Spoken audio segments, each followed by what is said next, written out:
هو إحنا مين؟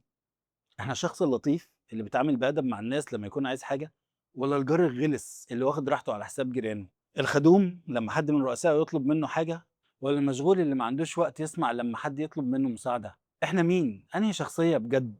إحنا الشخص الورع الطيب التقي اللي في المسجد، والّا القوي المجادل اللي ما بيسيبش حقه لمّا يقعد مع أصحابه، والّا الزهقان اللي ما عندوش خُلق يتكلم دايمًا في البيت، والّا المبتسم الهادي لمّا بيتكلم مع الستات والجنس اللطيف؟ اللي بيشكر في الناس وهو واقف معاهم، والّا اللي بيجيب في سيرتهم أول ما بيمشوا؟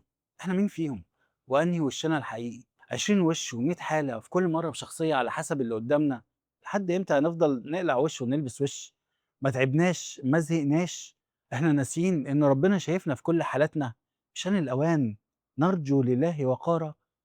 هو إحنا بنعبد ربنا والّا بنعبد الموقف والمصلحة، فاكرين نفسنا أذكى من الكل؟ أنا عايز أسألك بجد، لسه باقي في قلبك مكان لربنا؟ مستغرب ليه مش لاقي قلبك في الصلاة، ومش عارف تركّز وأنت بتقرا القرآن؟ مستغرب ليه قلبك دايمًا بقى مشتت حتى في متع الدنيا ما بتستمتعش بيها؟ لأننا ماشيين عكس الفطرة. ربنا خلق الإنسان بجسم واحد، قلب واحد، روح واحدة، وِش واحد.